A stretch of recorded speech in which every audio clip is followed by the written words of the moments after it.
యేసుని సన్నిధికి చిగురించిన ఆశలతో చీకటిలో చిరుదీపము వేదనలో మనశ్శాంతము చీకటిలో చిరుదీపము వేదనలో మనశ్శాంతము దివ్యమైన స్నేహము శాంతినిచ్చు దైవము దివ్యమైన స్నేహము శాంతినిచ్చు దైవము చిగురించిన ఆశలతో వికసించిన మనసులతో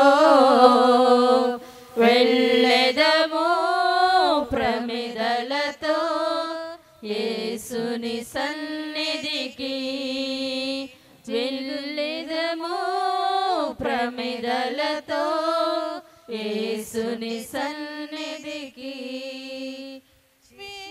శోధనలో మన ధైర్యము శోకములో ఆధారము శోధనలో మన ధైర్యము శోకములో ఆధారము నిత్యమైన బంధము సేద తీర్చు దైవము నిత్యమైన బంధము సేద తీర్చు దైవము చిగురించిన ఆశలతో వికసించిన మనసులతో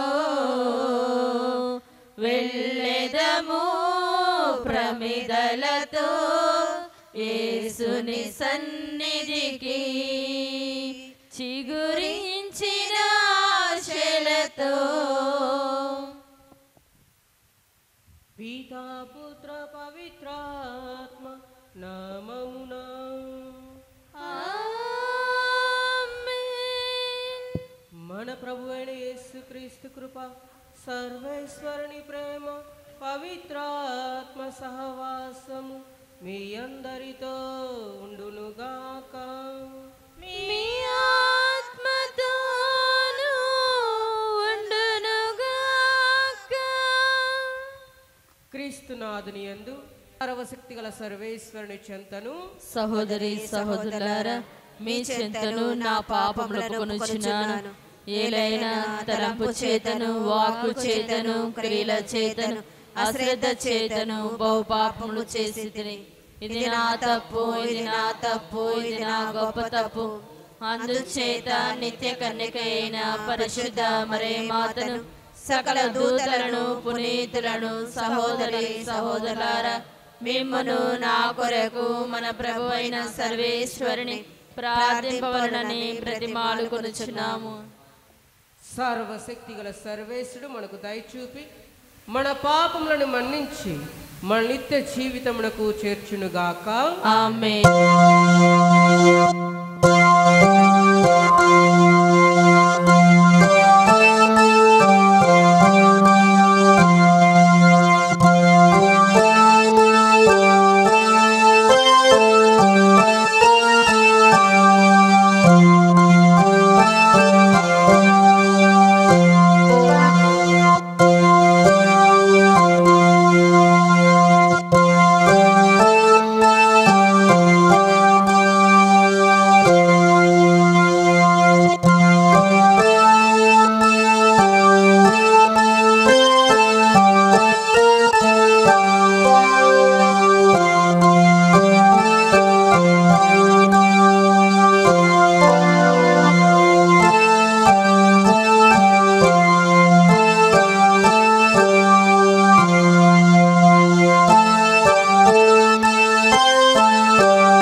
ప్రార్థించుదము.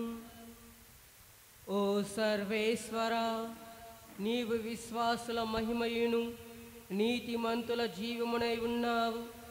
మేము నీ కుమారుని మరణోత్థానముల ద్వారా రక్షణమును పొంది ఉన్నాము. నిన్ను సేవించి మరణించిన నీ విశ్వాసులను కరుణతో చూడుము. పునరుత్థాన పరమరాశ్యం నందు నమ్మకముంచిన వారికి పరమానంద భాగ్యమును కూడా దయచేయుము. నీతోను పవిత్రాత్మతోను కలిసి యుగయుగములు జీవించు పాలించు మా నాథుడును మీ కుమారుడైన యేసుక్రీస్తు ద్వారా ఈ మనవి చేయుచున్నాము. ఆమేన్.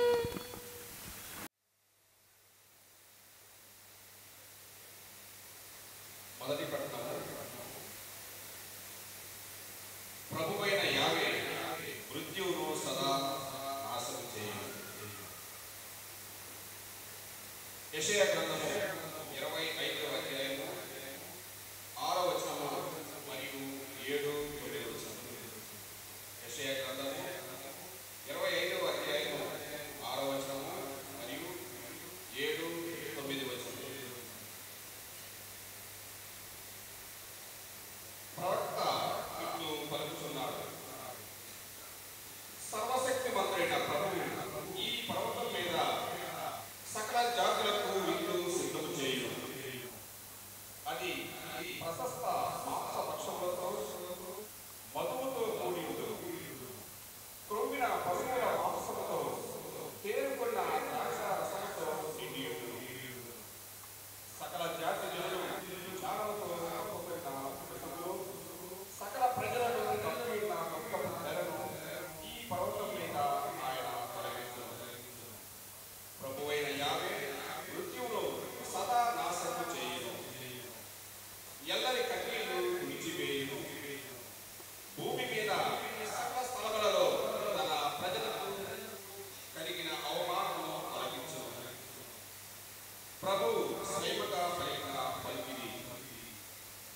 ఈ దినమున జనులు ఇద్దరు చెప్పుకొందురు, ఈయన మన ప్రభువు, మనము ఈయనను నమ్మితిమి. ఈయన మనలను కాపాడెను. ఈయన ప్రభువు, మనము ఈయనను విశ్వసించితిమి. ఈయన మనలను రక్షించెను కనుక మనము ప్రమోదము చెందుదాము. ఇది ప్రభువు వాక్కు. సర్వేశ్వరునికి వందనములు. ప్రత్యుత్తర గీతం అందరూ. ప్రభు, ప్రభు, నీవే నాకు సర్వశక్తి భూమి. నీవే నాకు సర్వశక్తి భూమి. ప్రభు, నన్ను కాపాడు. నేను నిన్ను శరణు వేడుకున్నాను. నేను ప్రభుతో, నీవే నాకు దేవుడవు, నా గర్భెడు భాగ్యములన్నీ నీ నుండి లభించుచున్నవి అని చెప్పెదను. ఈ లోకంలో జీవించు ప్రభువే నాకు వారసత్వ భూమి, నాకు పాత్రుడు. అందరూ ప్రభు, ప్రభు, నీవే నాకు వారసత్వ భూమి. నీవే నాకు వారసత్వ భూమి. నా భాగము ఆయన ఆధీనమున్నది. ప్రభు నాకు హితోపదేశము చేయును కనుక నేను అతనిని స్తుతింతును. రాత్రులందు నా అంతరాత్మను హెచ్చరించుచుండెను. నేను ప్రభువుని నిత్యము నా కరుణ ఎదుట నిలుపుకొందును. అతడు నా కుడి ప్రక్కన ఉన్నాడు కనుక నేను దొరకను. అందరూ ప్రభు, ప్రభు, నీవే నాకు వారసత్వ భూమి. నీవే నాకు వారసత్వ భూమి. జీవమునకు చేర్చు మార్గమును నీవు నాకు చూపినవి. నీ సన్నిధిలో నేను పూర్ణానందమును పొందుదును. అందరూ ప్రభు, ప్రభు, నీవే నాకు వారసత్వ భూమి. నీవే నాకు వారసత్వ భూమి.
బ్రతికింపబడుదురు.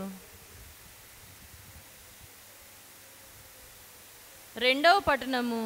పునీత పౌలు గారు కొరింథీయులకు రాసిన మొదటి లేఖ 15వ అధ్యాయము 20వ వచనం నుంచి 28వ వచనం వరకు. రెండవ పట్టణము. పునీత పౌలు గారు కొరింథీయులకు రాసిన మొదటి లేఖ 15వ అధ్యాయము 20వ వచనం నుంచి 28వ వచనం వరకు. సహోదరులారా, మరణమున నిద్రించుచున్న వారు లేవనెత్తబడుదురని ధృవపరచుటకు క్రీస్తు మృత్యువు నుండి లేవనెత్తబడిన వారిలో ప్రథముడు అగుట సత్యము. ఏలైనా ఒక మనుష్యుని మూలమున మరణము ప్రవేశించినట్లే మృతుల పునరుత్థానమును కూడా ఒక మనుష్యుని మూలముననే వచ్చినది. ఆదామునందు అందరూ ఎట్లు మృతి చెందుచున్నారో అట్లనే క్రీస్తునందు అందరూ బ్రతికింపబడుదురు. కానీ ప్రతి వ్యక్తియు తన క్రమమును బట్టియే ప్రథమ ఫలము క్రీస్తు, తరువాత ఆయన రాకడ సమయమున ఆయనకు చెందినవారు. అప్పుడు అంతము వచ్చును. పరిపాలకులను, అధికారులను, శక్తులను అందరినీ క్రీస్తు జయించు రాజ్యమున తండ్రి దేవునికి అప్పగించును. ఏలైనా దేవుడు శత్రువులు అందరినీ ఓడించి ఆయన పాదముల క్రింద ఉంచు వరకు క్రీస్తు పరిపాలింపవలెను. నాశనము చేయబడవలసిన చివరి శత్రువు మృత్యువు. ఏలైనా దేవుడు సమస్తమును ఆయన పాదముల క్రింద ఉంచెను అని పవిత్ర గ్రంథము పలుకుచున్నది. సమస్తమును అనగా దేవుడు మినహా సమస్తమును ఆయనయే. క్రీస్తు పాదముల క్రింద ఉంచుననియు స్పష్టము. కానీ సమస్తమును క్రీస్తు పాలనకు లోను గావించిన తరువాత కుమారుడగు ఆయనయే సమస్తమును తనకు లోబరిచిన దేవునకు తనను తాను లోబర్చుకొనును. అప్పుడు దేవుడు సర్వులకు సర్వమై విరాజిల్లును. ఇది ప్రభుని వాక్కు. సర్వేశ్వరునికి వందనం. ప్రభువే నా దీపము, ప్రభువే నా రక్షణము, ప్రభువే నా దీపము, ప్రభువే నా రక్షణము. ప్రభువే నాలో జీవించగా ఎవరికి నేను భయపడను, దేనిని చూచి భయపడను. హల్లెలూయా హల్లెలూయా హల్లెలూయా హల్లెలూయా హల్లెలూయా హల్లెలూయా హల్లెలూయా హల్లెలూయా హల్లెలూయా. ప్రభువు మీతో ఉండునుగాక. నీ ఆత్మతోను ఉండునుగాక. పునీత మత్తయి గారు రాసిన పవిత్ర సువిశేషములోని భాగము.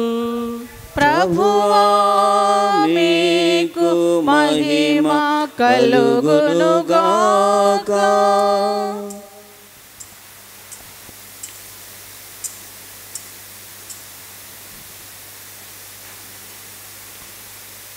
పునీత మత్తయి శుభవార్త 5వ అధ్యాయము 1వ వచనం నుండి 12వ వచనం వరకు.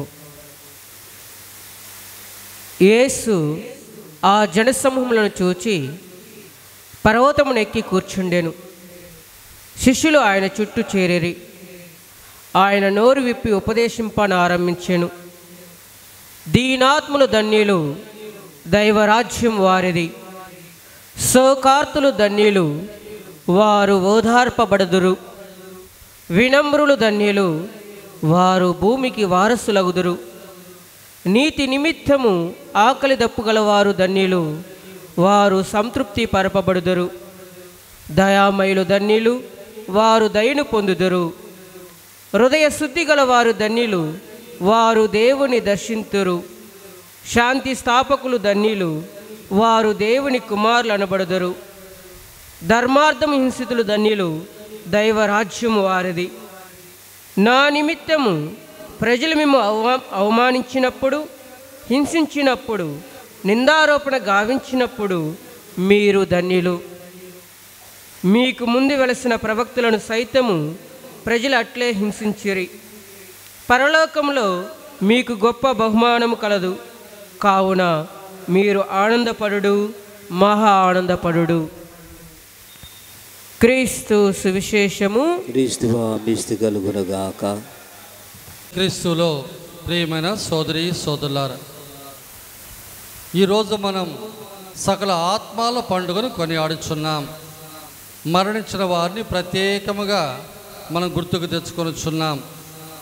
ఈరోజు మన మరణాన్ని కూడా మనం నెప్తికి తెచ్చుకోవాలి. తిరుసభ బోధించుతున్న విషయాల్లో ఒకటి కడగతులు. కడగతులు అంటే ఏంటి? మీరు ఈ మాట వినలేదు ఎప్పుడు? కడగతులు అంటే ఏంది?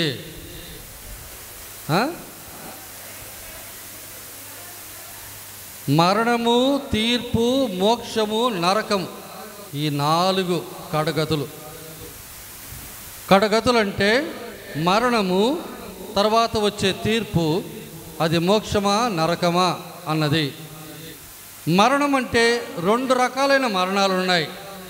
ఒకటి మన శరీరము మరణించుట, రెండో మరణము మన ఆత్మము నిత్య శిక్షకు పంపబడుట. దర్శన గ్రంథములో 20వ అధ్యాయం 14వ వచనం మనం చూస్తే, అప్పుడు దేవుడు మరణమును మరియు శాపమును ఆయన మండుచున్నటువంటి ఆ పెద్ద చెరువులా ఉన్నటువంటి ఆ యొక్క నిప్పులో, అంటే నరకములో వారిని వేస్తారు, ఆ ఆత్మను. అదే ఆత్మానికి 2వ మరణము. మరణం తరువాత మరి జరిగేది తీర్పు. మరి తీర్పు అనేవి 2 రకాలు.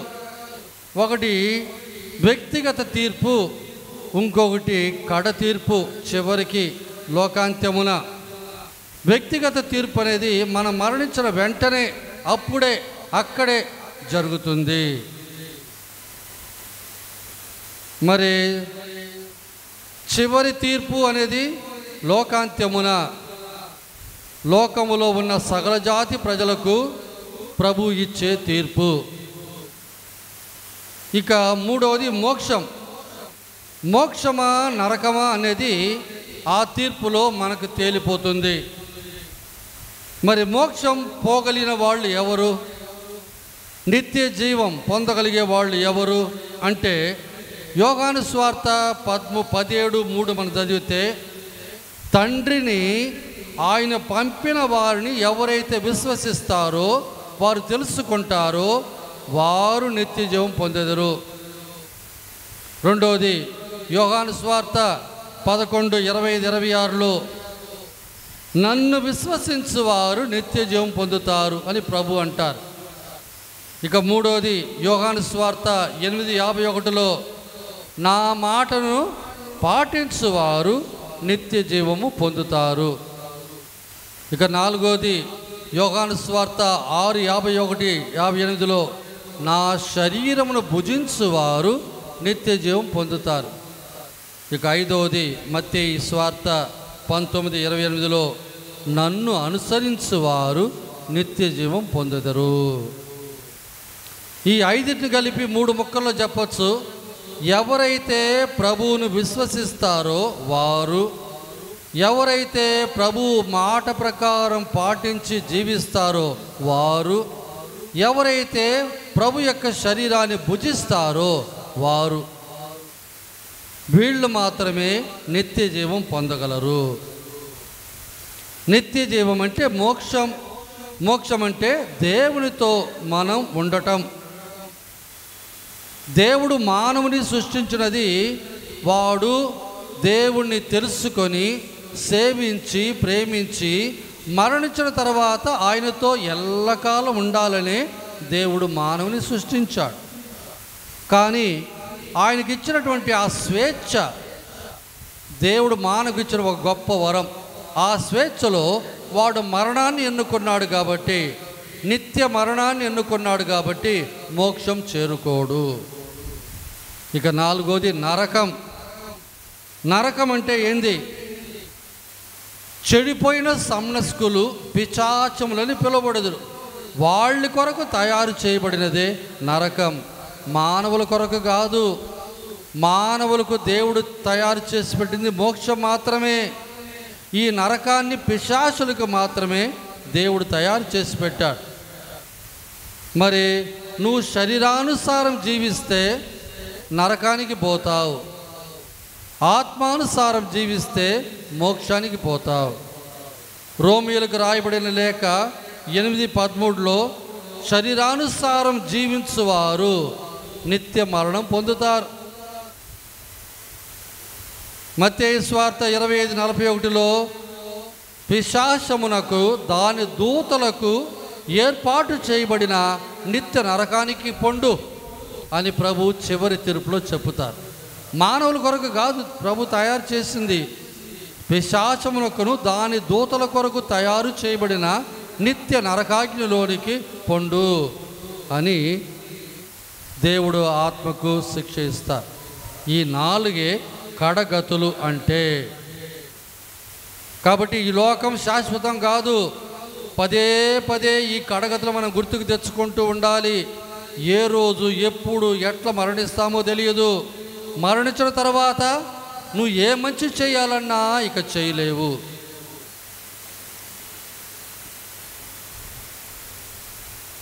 ఎవరైతే సావైన పాపముతో మరణిస్తారో వాళ్ళు ఖచ్చితంగా నరకానికి వెళ్తారు.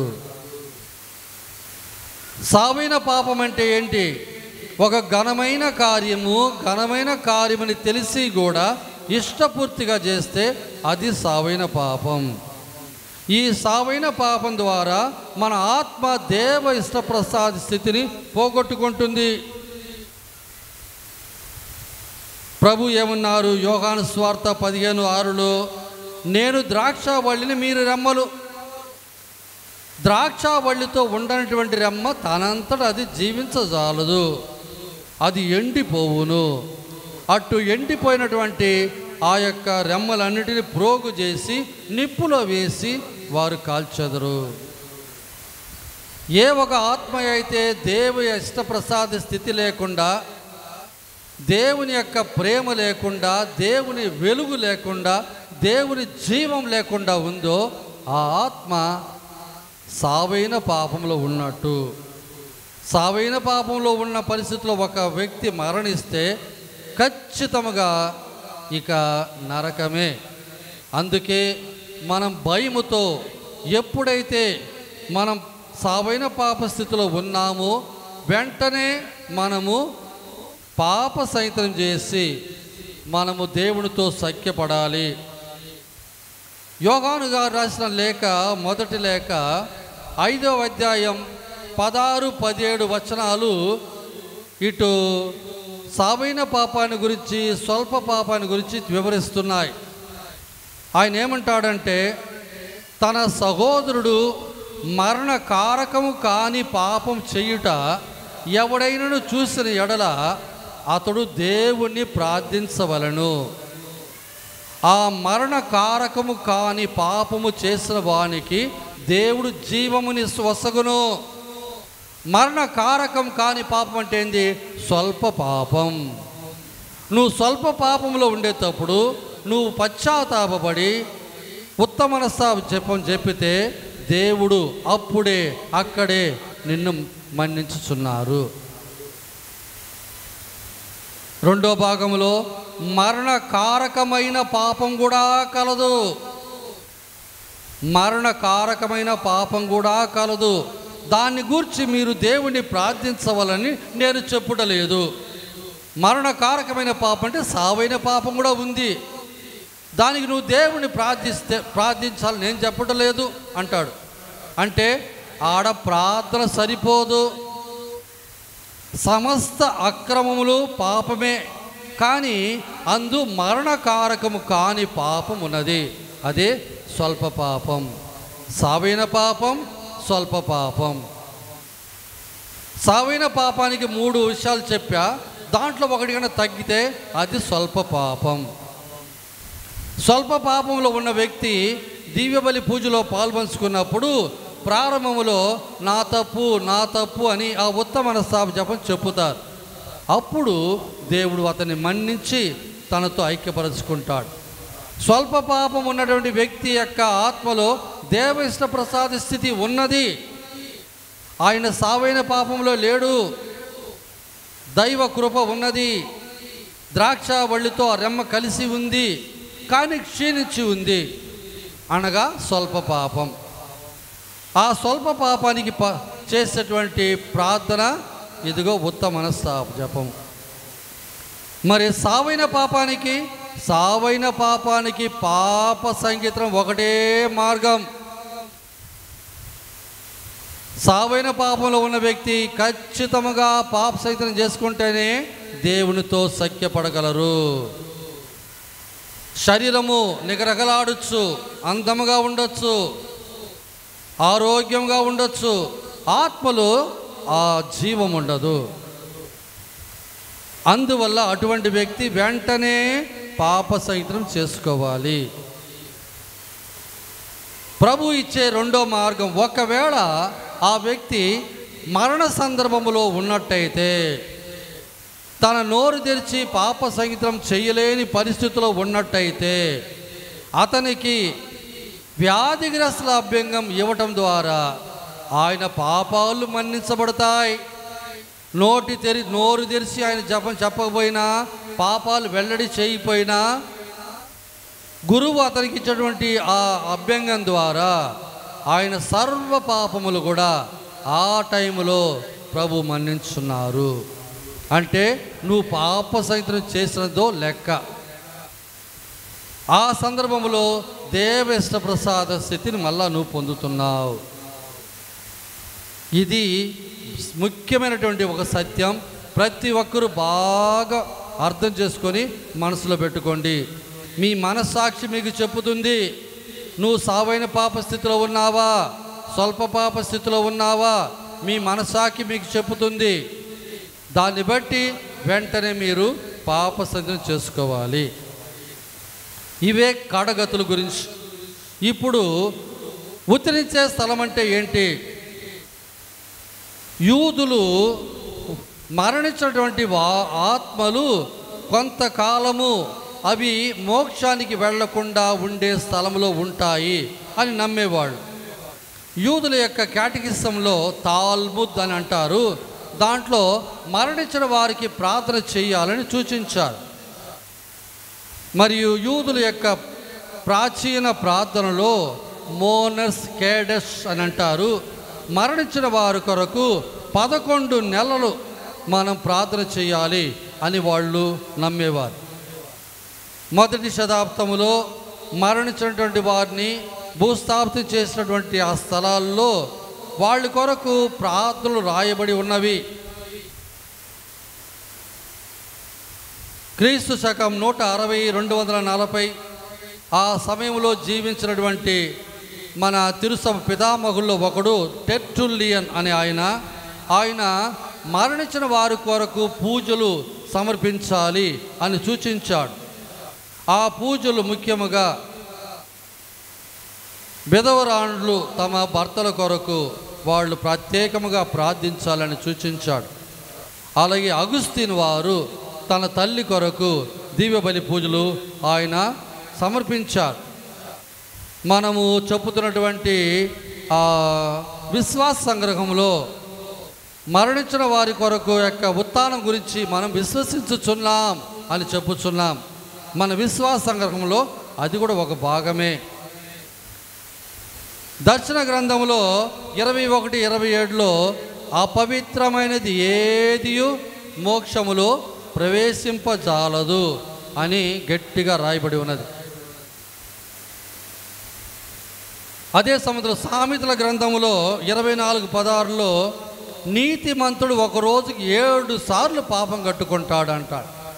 నీతిమంతుడు 7 సార్లు పాపం కట్టుకుంటాడు అని అంటే నీతిమంతుడు ఎంతో దేవునికి దగ్గరగా ఉన్నవాడు, వాడు కూడా పొరపాటుగా ఒక రోజుకి 7 సార్లు పదే అంటే స్వల్ప పాపములు కట్టుకుంటాడు అని చెప్పబడి ఉన్నది. మరి అటువంటి నీతిమంతుడు ఆ స్వల్ప పాపాని కొరకు దేవుడు అతన్ని నరకానికి పంపుతారా? పంపరు. ఆయన తన పాపానికి ప్రాయశ్చిత్తం చేసే ఒక అవకాశం దేవుడు వారికి ఇస్తారు.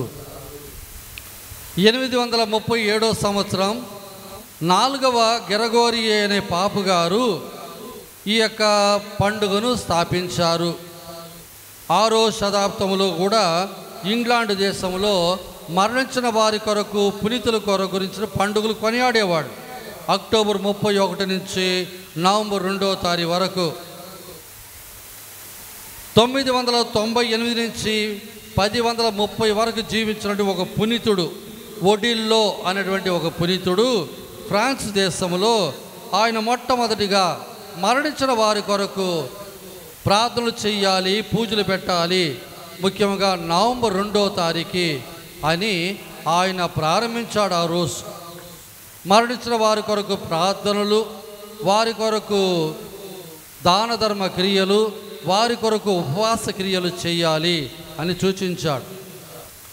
అక్కడి నుంచి ఈ అలవాటు కొద్ది కొద్దిగా లోకమంతా వ్యాపించింది.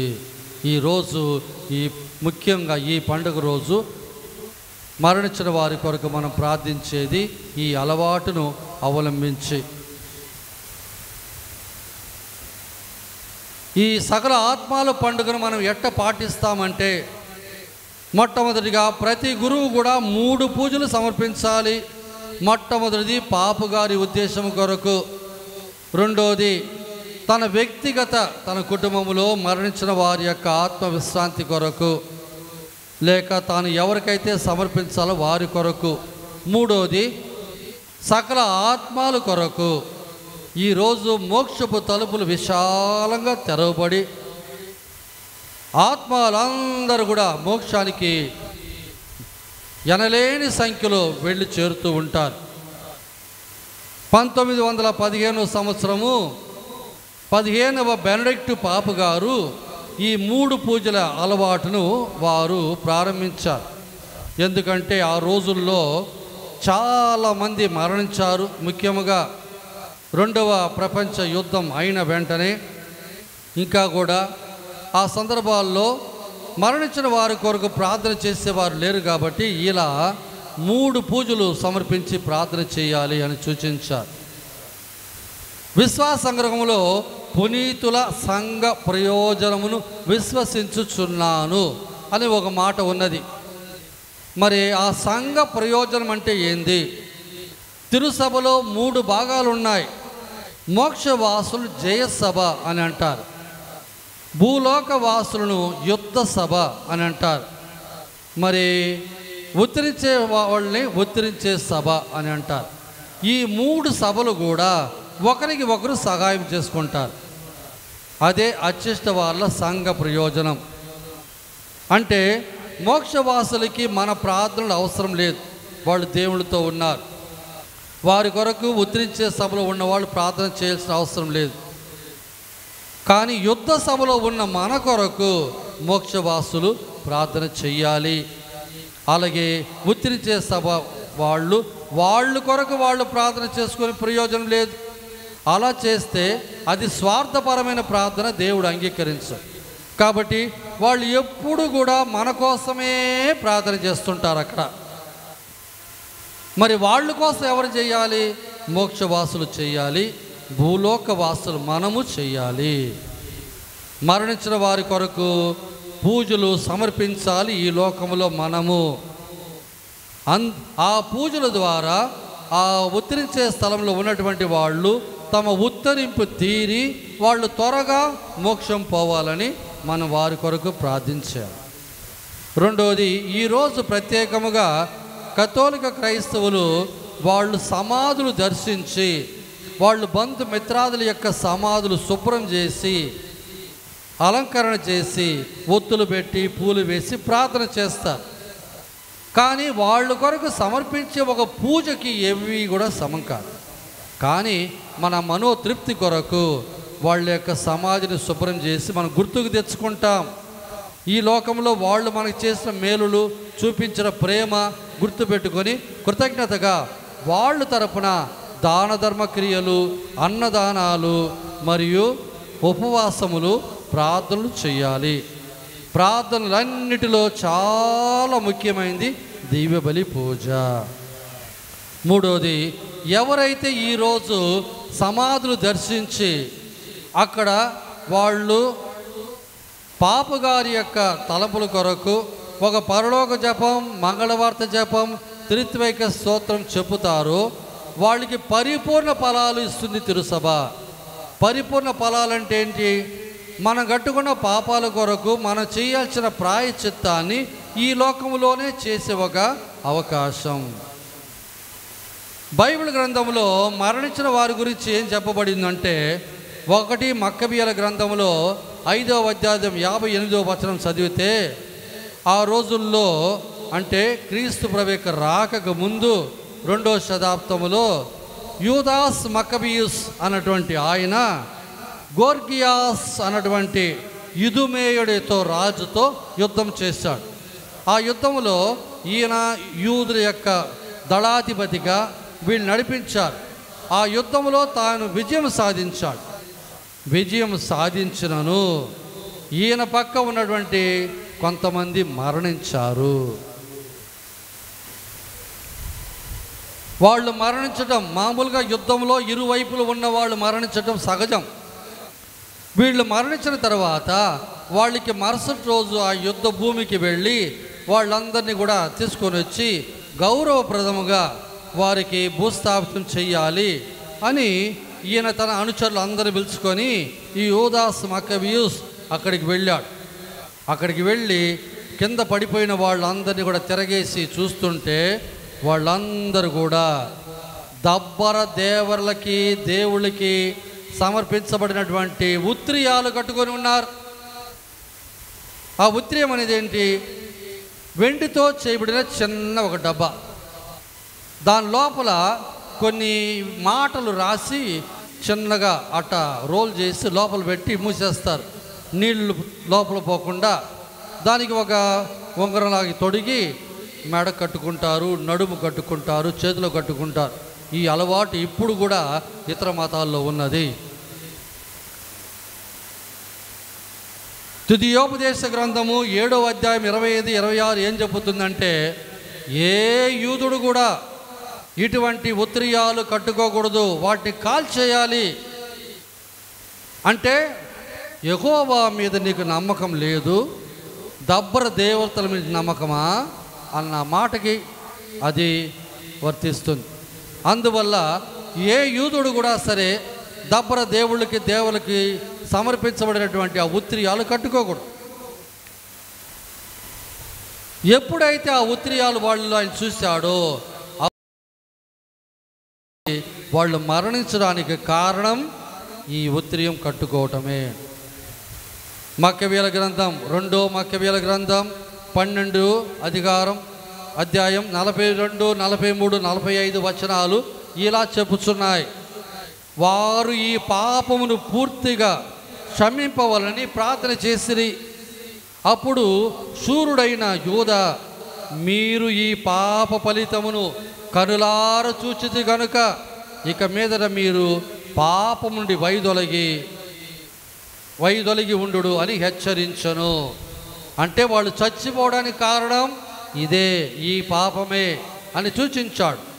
అటు తర్వాత అతడు తన సైనికుల నుండి 2000 వెండి నాణెములు ప్రోగు చేసి ఆ సొమ్మును పాప పరిహార బలిని అర్పించుటకు జెరూసలేమునకు పంపెను.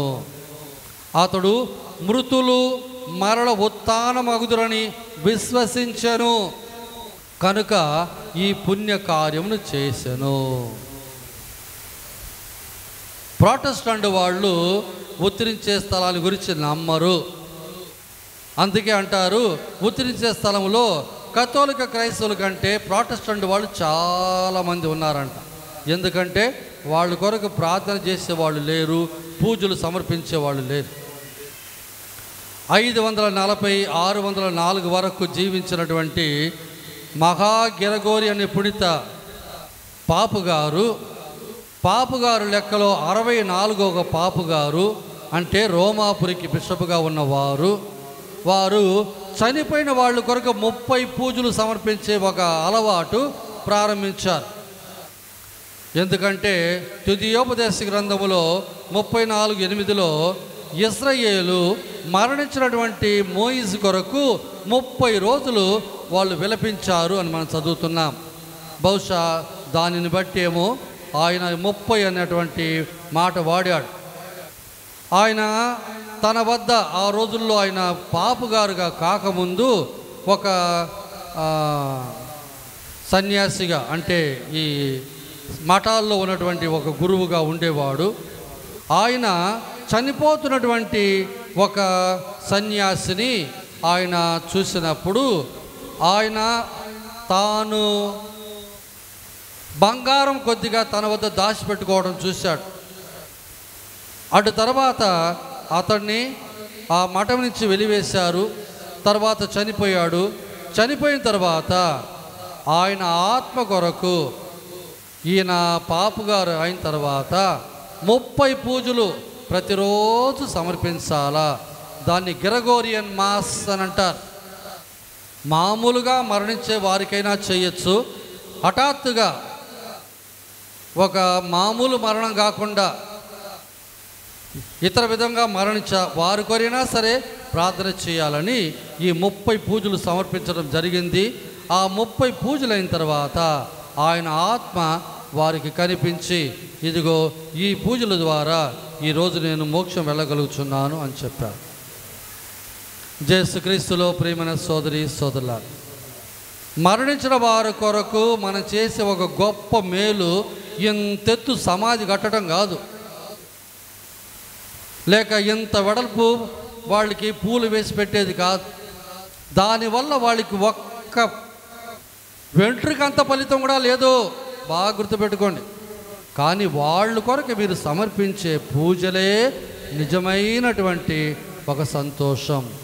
వాళ్ళు త్వరగా మోక్షం వెళ్ళారంటే మన కొరకు, మన అప్పును వాళ్ళు మర్చిపోరు. వాళ్ళు మన కొరకు ప్రభు ముందు ప్రార్థిస్తారు.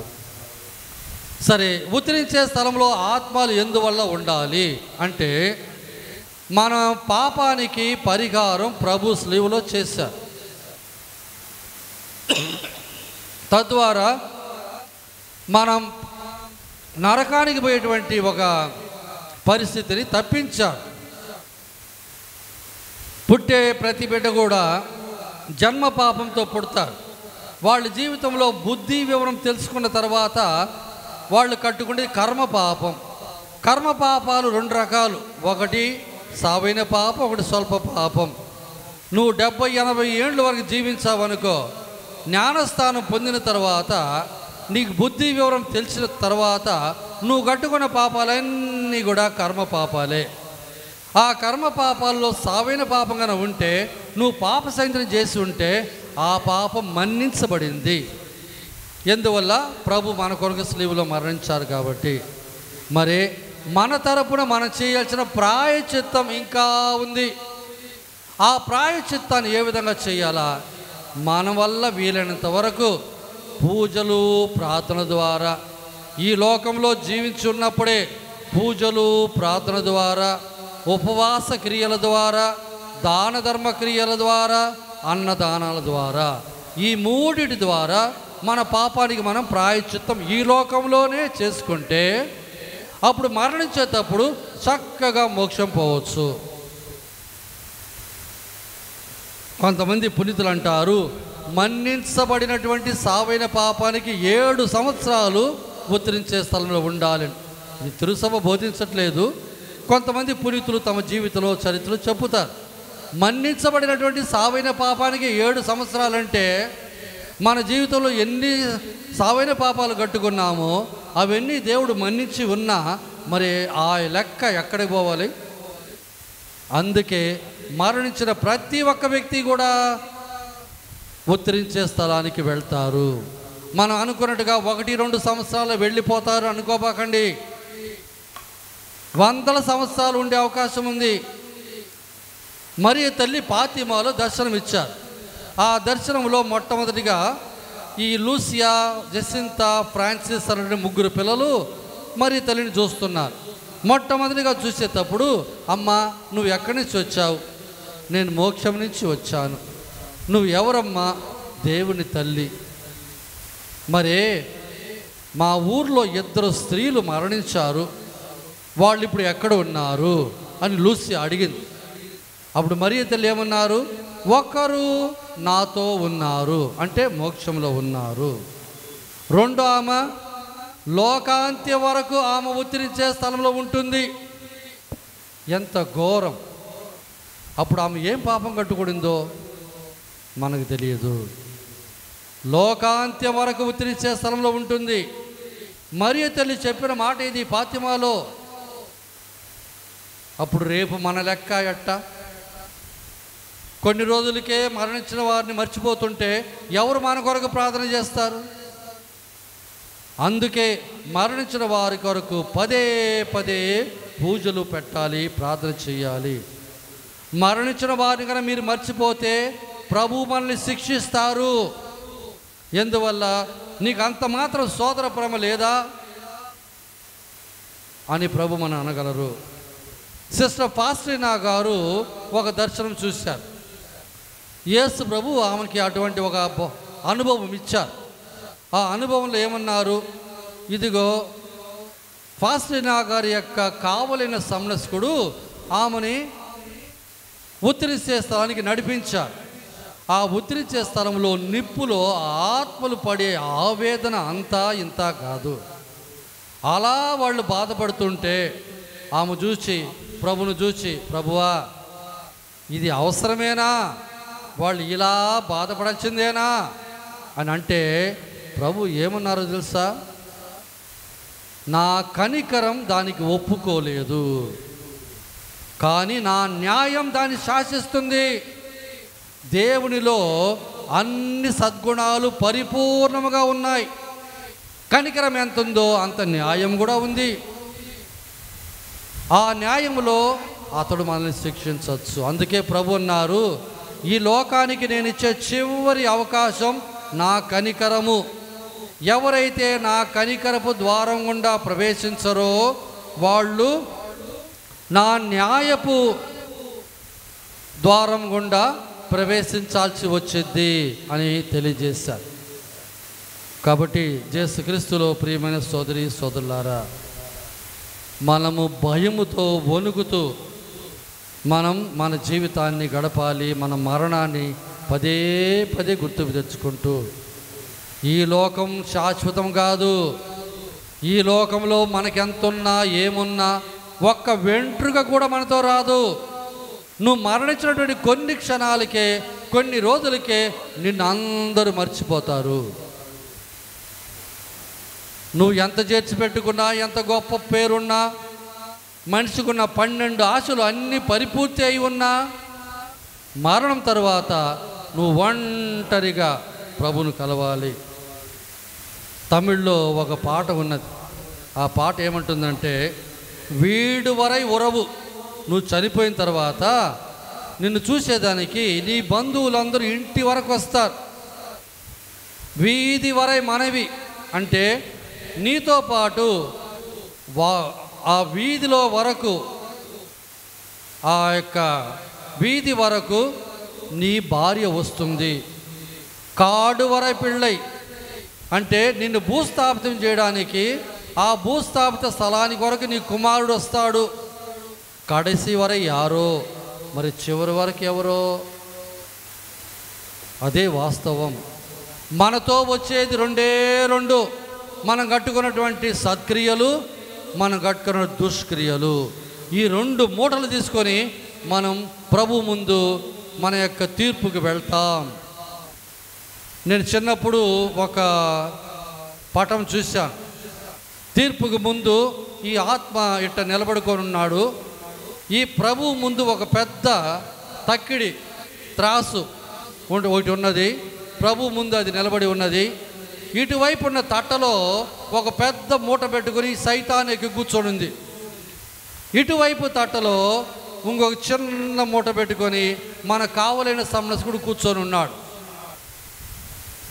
ఆ తట్టలో కూర్చున్నప్పుడు ఈ సైతాను పైకి ఉన్నటువంటి తట్ట కిందకి, దేవదూత ఉన్న తట్ట పైకి. అంటే ఈ లోకములో ఈ మనిషి కట్టుకున్న పాపాల మూట అంత పెద్దది, పుణ్యాల మూట చాలా చిన్నది. అందువల్ల తీర్పు ఏమని ఉండబోతుంది? నరకం.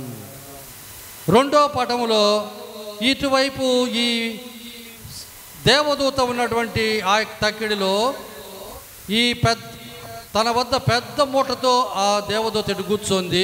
ఇటువైపు సైతాను చిన్న మూటతో కూర్చోంది.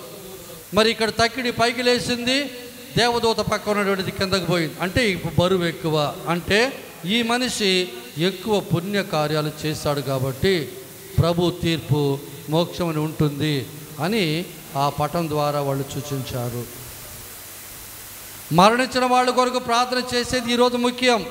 దానికంటే ముఖ్యం మన మరణాన్ని గురించి ధ్యానించటం, మన జీవితాన్ని మార్చుకోవటం. ప్రేమ ఒకటే మార్గం. ఆ ప్రేమ మార్గమే ప్రభు కోరుకునేది.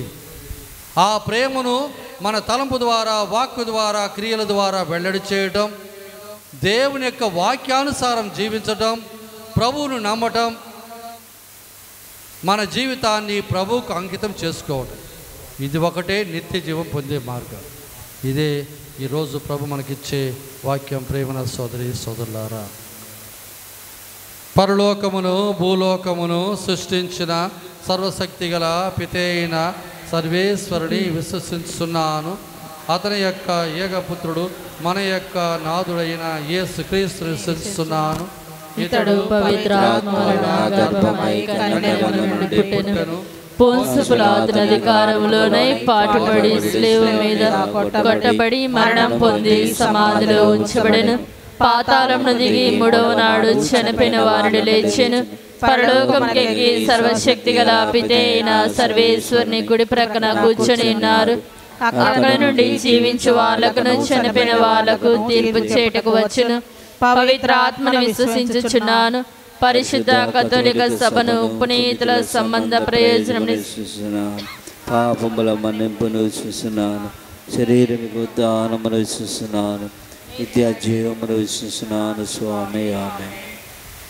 ప్రియ సహోదరి సహోదరులారా, నన్ను విశ్వసించు ప్రతివాడు నిత్య జీవం పొందుటియే నా తండ్రి చిత్తం అని పలికిన ప్రభువు విశ్వాసమునందు మరణించిన సకల ఆత్మలకు నిత్య జీవము దయచేయమని ప్రార్థించుదాం.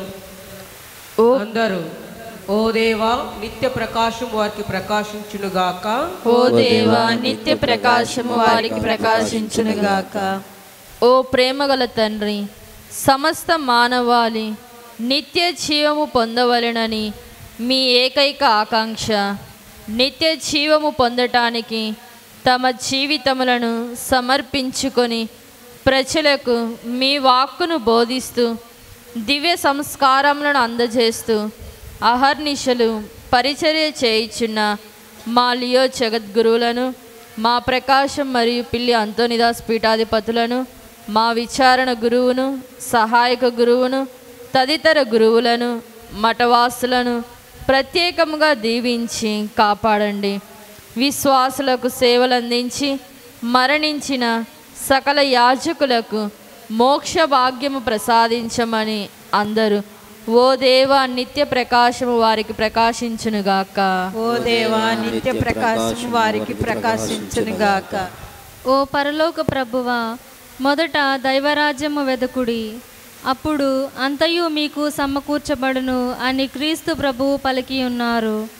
మానవ సమాజమంతా ఎల్లప్పుడూ మీ రాజ్య విలువలతో సమతా మమతా భావముతో పొరుగువారి శ్రేయస్సును ఆశించి జీవించే మనస్తత్వమును ప్రసాదించండి. మేమంతా మీ చల్లని నీడలో శాంతి సమాధానాలు, మనోనిబ్బరం, ఆత్మవిశ్వాసంతో సంతృప్తిగా జీవించు నిండు దీవెనను దయచేయండి. ఆకస్మికంగా మరణించిన సకల ఆత్మలకు పాప మన్నింపునిచ్చి మీ సన్నిధి చేర్చుకొనమని అందరూ ఓ దేవా నిత్య ప్రకాశం వారికి ప్రకాశించునుగాక. ఓ దేవా నిత్య ప్రకాశం వారికి ప్రకాశించునుగాక. ఓ సత్యస్వరూపమైన దేవా, మట్టి నుండి పుట్టిన ఈ శరీరము మట్టిలోనే కలిసిపోవునని మేము గ్రహించి ఆత్మ సంబంధ జీవితము జీవించ మమ్ము సదా ప్రేమించండి. మీ మీద విశ్వాసముతో మా కుటుంబంలో మరణించిన సకల ఆత్మలకు నిత్య జీవమనే మోక్ష బహుమానమును అందించమని ఓ దేవా నిత్య ప్రకాశము వారికి ప్రకాశించునుగాక. ఓ దేవా నిత్య ప్రకాశము వారికి ప్రకాశించునుగాక.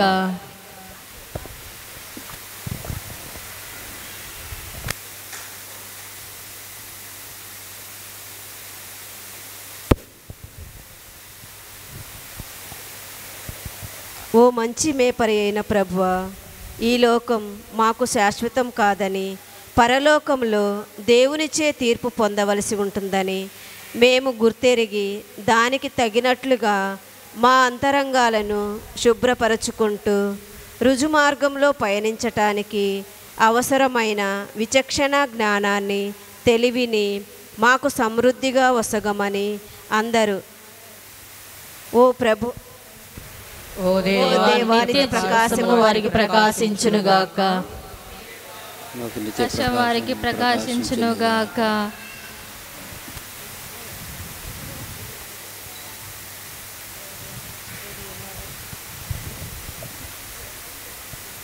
నేనే పునరుత్థానం నుడిన ఓ దేవా, మా ఆత్మ మీ సన్నిధి చేరినప్పుడు విశ్రాంతి పొందినని పునీత అగస్టిన్ వారు తెలిపినట్లుగా దివ్య సంస్కారముల ద్వారా రక్షకుడు క్రీస్తుని స్వీకరించి మరణించిన సకల విశ్వాసుల ఆత్మలకును నిరీక్షణ ఆశ ద్వారా మేము నమ్మి మరణించిన ఆత్మలకును మరణ సమయములో మీ పవిత్ర నామాన్ని ఉచ్చరిస్తూ విశ్వాసముతో పరమపదించిన ఆత్మలకును దిక్కులేని ఆత్మలకును నిత్య ప్రకాశం కలుగజేయమని అందరూ ఓ దేవా నిత్య ప్రకాశము వారికి ప్రకాశించునుగాక. ఓ దేవా నిత్య ప్రకాశము మాకు ప్రకాశించునుగాక. ఆదియును అంతయును అయిన ఓ దేవా, కాలములు యుగములు ప్రకారము మరణమునకు సిద్ధపాటు కలిగి జీవించు కృపావరమును మాకు దయచేయండి. మా జీవిత ప్రయాణంలో మా విశ్వాస జీవితంలో మాకు తోడుగా నుండి మరణించిన సకల ఆత్మలకు మోక్ష రాజ్యం ఒసగుమని అందరూ ఓ దేవా నిత్య ప్రకాశము వారికి ప్రకాశించునుగాక. ఓ దేవా నిత్య ప్రకాశము వారికి ప్రకాశించునుగాక. మన సొంత అవసరాల నిమిత్తమై కొద్దిసేపు మౌనముగా ప్రార్థించుకుందాము. ప్రార్థించుదము. జీవాధిపతి అయిన ఓ సర్వేశ్వర, విశ్వాసపూరిత హృదయములతో మీ దాసులు చేసిన ఈ విన్నపములు మీ సన్నిధి చేరునుగాక. సకల ఆత్మలను స్మరించుకుంటూ దివ్య పూజాబలులు సమర్పించిన మీ విశ్వాసులను అమితముగా దీవింపుడు. వారి తలంపులను నెరవేర్చండి. మా విచారణలో సేవ చేసి మరణించిన గురువులు మఠవాసులు సకల విశ్వాసుల ఆత్మలకు నిత్య జీవము దయచేయుడు. మా నాథుడైన క్రీస్తు ద్వారా ఈ మనవి చేయుచున్నాము. ఆమేన్.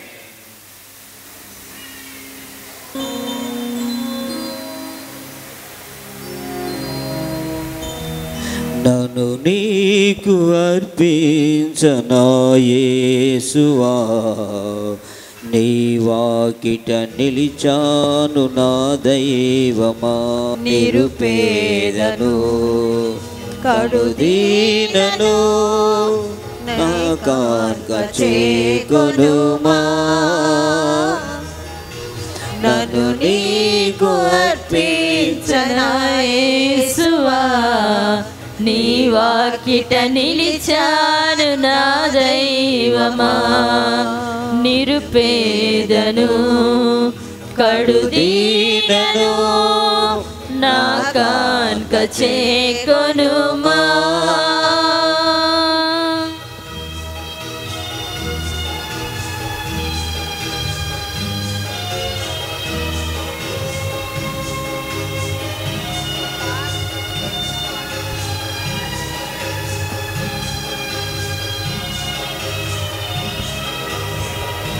నా తనువు మనసు నీకెరుకే, నాలోని అణువణువు నీ కొరకే,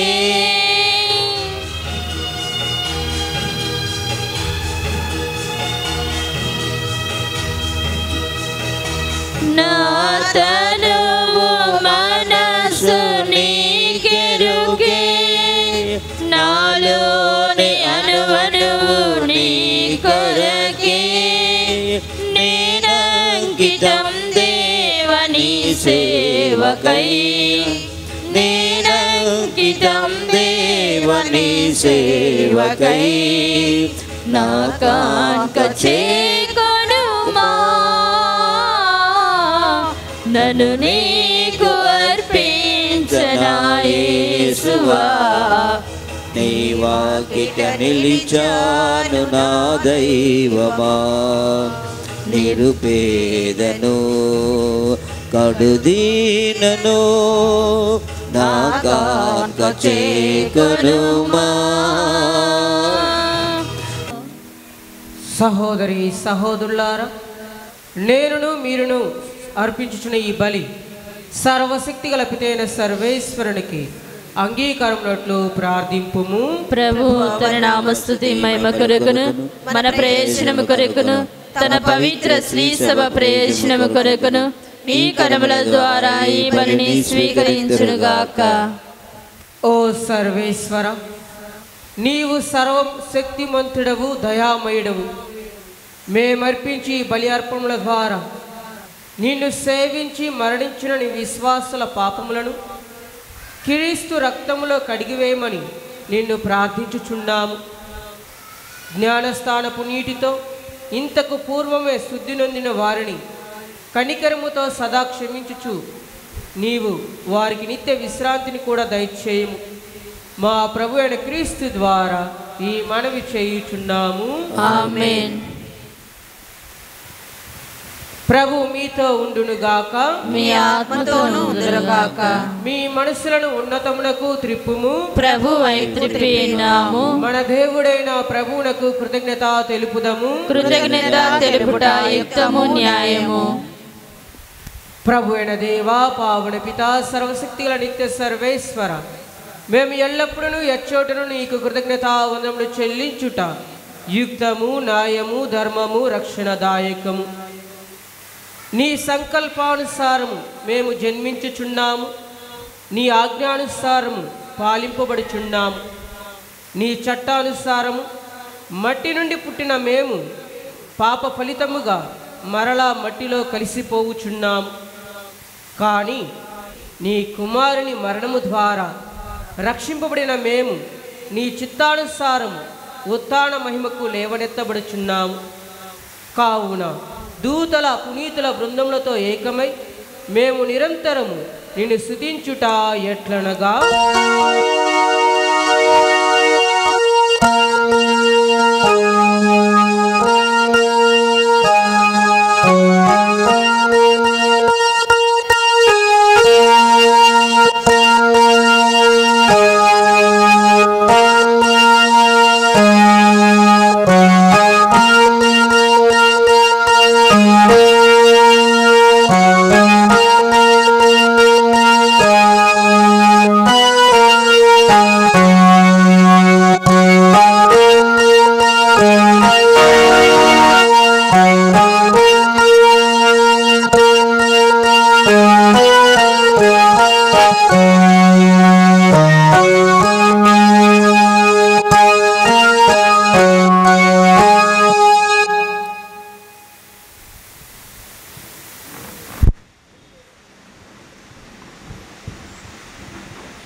గల పిత, నీవు నిక్కముగా పవిత్రుడవు, నీ సృష్టి అంతయు నిన్ను స్తుతించుట యుక్తము.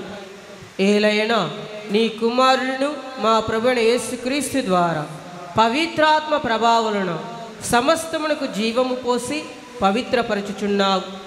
ప్రపంచ మాధ్యాంతము సూర్యోదయం నుండి సూర్యాస్తమం వరకు నీ నామమునకు నిర్మలమైన బలిని అర్పించుటకై ప్రజలను నిరంతరము పిలుచుచున్నావు.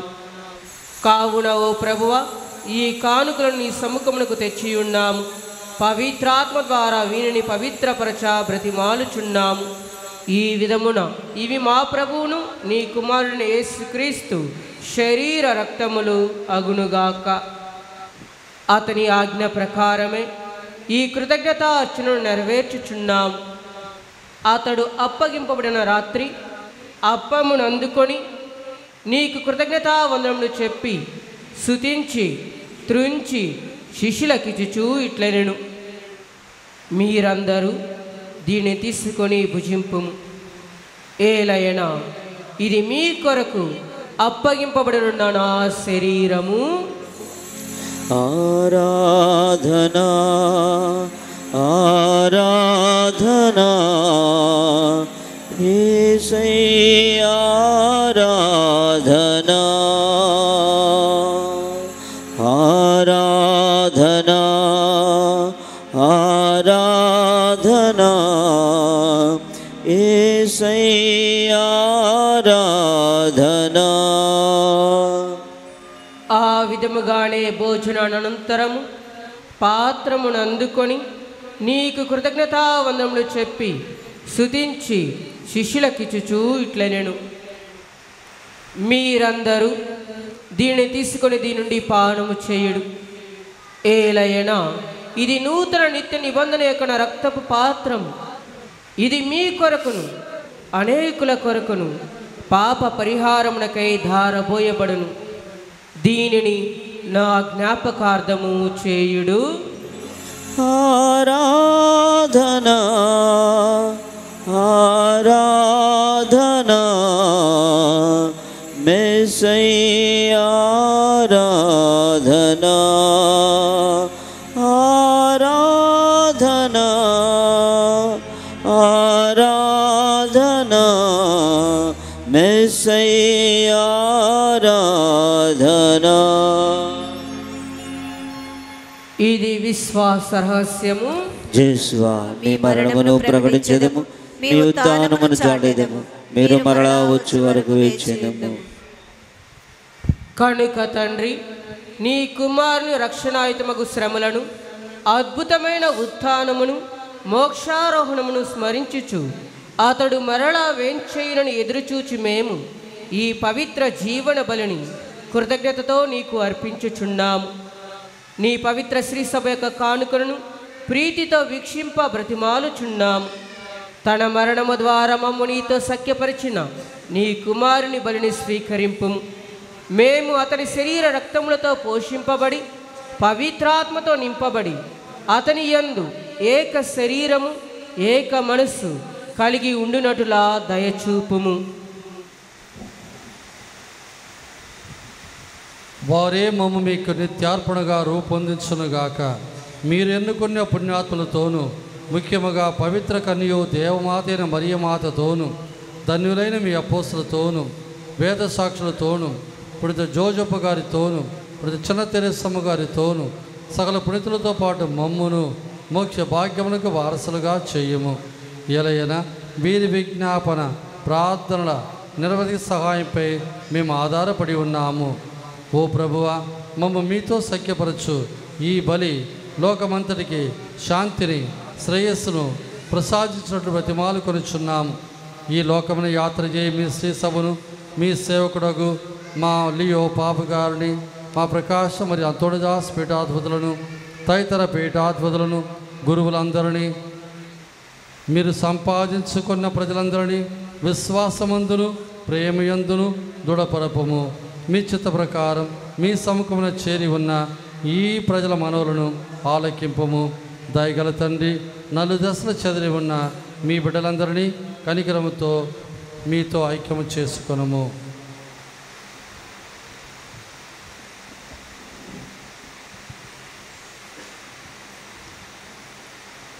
చనిపోయిన మా సహోదరి సహోదరులను నీ ప్రేమయందు ఈ లోకమున వీడిన వారందరినీ దయతో నీ రాజ్యములోనికి చేర్చుకొనుము. మేమును అచ్చట చేరి నీ మహిమను వీక్షించుచు నిత్యానందమును పొందునుగాక. మా ప్రభువైన క్రీస్తు ద్వారా మనవి చేయుచున్నాము. అతని ద్వారా నీవు సకల మేలులకు లోకమునకు దయచేయుచున్నావు. క్రీస్తు ద్వారా, క్రీస్తుతో, క్రీస్తునందు సర్వశక్తిగల పితైన సర్వేశ్వర పవిత్రాత్మతో ఏకమైన నీకు యుగయుగములు గౌరవ మహిమలు కలుగునుగాక. ఆమేన్. మన రక్షకుడిచ్చినటువంటి పరమోపదేశం అనుసరించి ప్రార్థింప సాహసింతము. పరలోకమందున్న మా తండ్రి, మీ నామం పూజింపబడునుగాక, మీ రాజ్యం వచ్చునుగాక, మీ చిత్తము పరలోకమందు నెరవేరునట్లు భూలోకమందు నెరవేరునుగాక. నానాటికి కావలసిన మా అన్నము మాకు నేటికి ఇవ్వండి. మేము మన్నించినట్లు మా అప్పులను మీరు మన్నించండి. మా శోధన యందు ప్రవేశపడవక కీడుల నుండి మమ్మల్ని రక్షించండి. ప్రభువా, అన్ని కీడుల నుండి మమ్మ రక్షింపుము. మా ఈ రోజులలో మాకు శాంతిని ప్రసాదింపుము. నీ దయానుగ్రహం వలన పాపం నుండి మమ్మ విముక్తులను చేసి అన్ని కలతల నుండి సర్వదా కాపాడు. మేము మోక్షానందమును మా రక్షకుడైన యేసుక్రీస్తు ఆగమును నిరీక్షించుచుందుము. ఎలయనా నిరంతరము మీదే రాజ్యము, మీదే అధికారము, మీదే మహిమ. శాంతిని మీకు అనుగ్రహించుచున్నాను, నా శాంతిని మీకు ఇచ్చుచున్నానని నీ అపోస్తులతో చించిన ప్రభువైన యేసువా, మా పాపములను లెక్కింపక నీ శ్రీసభ విశ్వాసమును వీక్షింపుము. నీ చిత్త ప్రకారము నీ సభకు శాంతిని ఐక్యమును అనుగ్రహింపుము. యుగయుగములు జీవించుచు పరిపాలించు ప్రభువా. ఆమేన్. ప్రభుని శాంతి సమాధానములు ఎల్లప్పుడూ మీతో ఉండునుగాక, మీ ఆత్మతోనూ ఉండునుగాక. ఒకరికి ఒకరము ప్రభు యొక్క శాంతి సమాధానములు తెలుపుకుందాము. సమాధానం.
ఇదిగో సర్వేశ్వరుని గొర్రెపిల్ల, ఇదిగో లోక పాపములను పరిహరించిన ప్రభు. గొర్రెపిల్ల విందుకు పిలువబడిన వారు ధన్యులు. ప్రభువా, మీరు నా ఇంట ప్రవేశించు నేను పాత్రుడను కాను, కానీ వేరొక మాట పలికిన నా ఆత్మ స్వస్థత పొందును.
మట్టి నుండి వచ్చిన ఈ శరీరము మట్టిలోనే కలవాలి. స్వామి నీవిచ్చిన ఈ ఆత్మ తిరిగి నీ చెంతకు చేరాలి. మట్టి నుండి వచ్చిన ఈ శరీరము మట్టిలోనే కలవాత్మ తిరిగి నీ చెంతకు చేరాలి. స్వామి నీవిచ్చిన ఈ ఆత్మ తిరిగి నీ చెంతకు చేరాలి.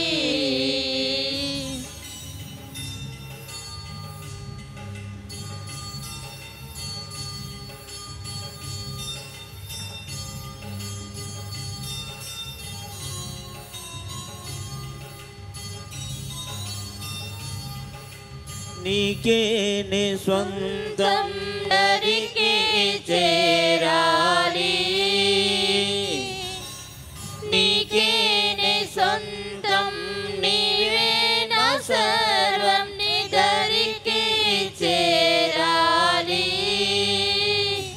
ఈ లోకాన నేనొక బాటసారిని, లోకాన నేనొక బాటసారి, జీవితమే ఒక ప్రయాణము, ఈ జీవితమే ఒక ప్రయాణము. తెరువుమయా తెరువుమయా నా హృదయ నేత్రమును, తెరువుమయా తెరువుమయా మా హృదయ నేత్రమును. ఎక్కడికి నే వెళ్ళుచున్నాను, ఎక్కడికి నే వెళ్ళుచున్నాను, ఎరిగించు నా స్వామి, ఎరిగించు నా స్వామి.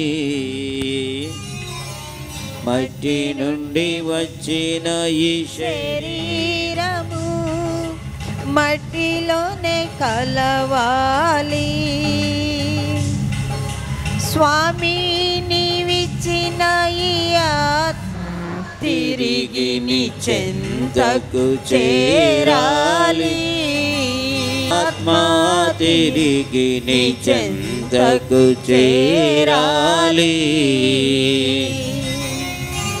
సంపాదించి ఆత్మను కోల్పోయిన లాభం ఏమున్నది? లోకమంతా సంపాదించి ఆత్మను కోల్పోయిన లాభం ఏమున్నది? ఒక్కరోజు ప్రభు ముందు నిలబడినే, ఒక్కరోజు ప్రభు ముందు నిలబడినే, ఏం జవాబు ఇవ్వాలి? ఏం జవాబు ఇవ్వాలి? మోక్షమా నరకమా నేనిప్పుడే నిర్ణయం చేయాలి.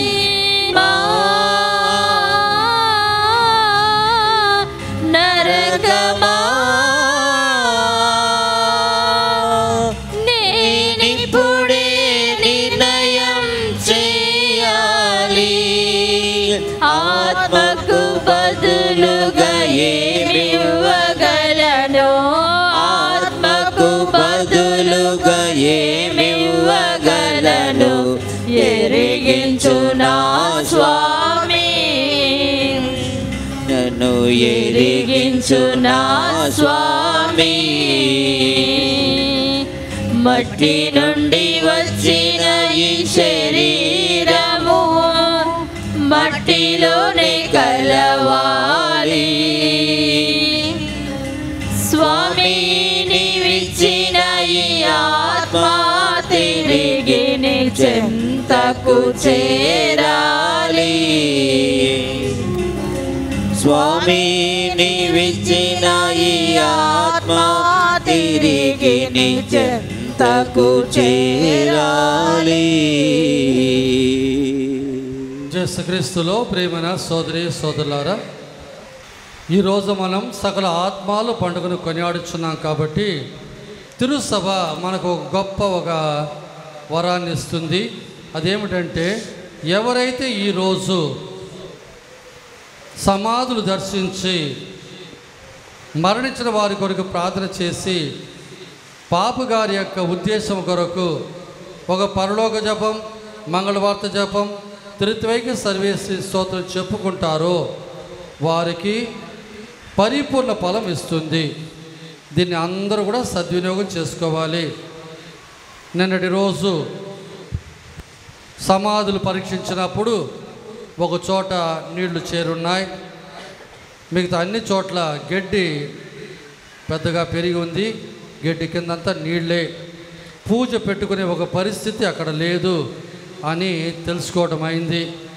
ఆయనను ఒక 4 వ్యక్తులను పెట్టి ఉన్నటువంటి ముండ్ల కంపలన్నీ కూడా కొట్టి స్థలమంతా కూడా ప్రస్తుతానికి మీరు వెళ్ళి మీ సమాధులు దర్శించే రీతిలో అమర్చబడి ఉన్నది. కాబట్టి ఈ సంవత్సరం మనము సమాధుల వద్ద దీపబలి పూజ పెట్టుకోవటం లేదు. కానీ మీరందరూ కూడా నీళ్లున్నా లేకపోయినా లోపలికి వెళ్ళాల్సిందే. వాళ్ళ మీద ఉన్నటువంటి ప్రేమ వల్ల వెళ్ళి మీ సమాధుల వద్ద మీరు నిలబడి ప్రార్థన చేయండి, ఒత్తులు పెట్టండి. 4 నుంచి 4:30 లోపల మీరు అన్నీ సిద్ధం చేసుకుంటే సరిగ్గా 4:30 గంటలకి స్వామి వచ్చి మొత్తం కూడా ఆశీర్వదించి ప్రార్థన చేస్తారు. మీరు వ్యక్తిగతంగా మీరు ఇంకా కొంతసేపు ఉండగలిగితే ఉండి జపదండ కూడా చెప్పేసి రండి. సాయంత్రము 6 గంటలకి దివ్య సత్ప్రసాద ఆరాధనతో జపదండ ప్రారంభమవుతుంది గుళ్ళో. ఆ జపదండ తర్వాత ఆశీర్వాదం తర్వాత దివ్యబలి పూజ ఉంటుంది. అనగా ఈ దివ్యబలి పూజ ఈనాటి 3వ దివ్యబలి పూజగా సమర్పించబడుతుంది. ఆత్మల కొరకు ప్రత్యేకముగా ఈ పూజను సమర్పిస్తాం. కాబట్టి దయచేసి సాయంత్రం మీరందరూ కూడా పూజకి 3వ పూజకి రావాలని మనం చేస్తున్నాం. 8వ తారీఖు నవంబర్ 8వ తారీఖు శనివారం రోజు విజయవాడలో మన తెలుగు రాష్ట్రాల అన్నీ కలిపి జూబిలీ చేసుకుంటున్నారు. మన గుళ్ళో మన పండుగ రోజు చేసుకున్నాం. ఈ పండుగకు ప్రతి ఒక్క మేత్రాసం నుంచి 150 మంది మాత్రమే రావాలని బిషప్ గారు సూచించారు. అటు చూస్తే మన ఒంగోలు డీనరు నుండి 40 మంది మాత్రమే మనం పోగలము. మిగతా డీనరీస్ ఫాదర్లు వస్తారు, ప్రజలు వస్తారు. కాబట్టి మన విచారణకి 4 టికెట్లు మాత్రమే వేయబడి ఉన్నాయి. ఒక ఫాదరు, ఒక సిస్టరు, ఒక స్త్రీ, ఒక పురుషుడు. కాబట్టి ఇది అందరూ పోయేది కాదు. కాబట్టి ఆ 4 కూడా శనివారం ఉదయం 5 గంటలకంతా గుడి ముందు ఉండాలి. వాళ్ళతో పాటు మిగతా విచారణ నుంచి ప్రజలందరూ ఇక్కడికి వస్తారు. ఇక్కడి నుంచి బస్సు బయలుదేరుతుంది. వాళ్ళకి ఉదయం బ్రేక్ఫాస్ట్ స్టెల్లా మారిస్ కాలేజ్ వద్ద విజయవాడలో వారికి ఇవ్వబడుతుంది. వాళ్ళు 8:30 గంటలకంతా అక్కడ ఉండాలా. అప్పుడు వాళ్ళకి బ్రేక్ఫాస్ట్ 9 అయితే ఇక మూసేస్తారు. కాబట్టి వీలైనంత వరకు 5 గంటలకంతా అందరూ కూడా ఇక్కడ చేరాలి మనం చేస్తున్నాం. మనం విచారించిన 4 కాబట్టి పెద్ద ప్రాబ్లం లేదు. కానీ ఇది అందరికీ తెలియజేయాల్సిన విషయం.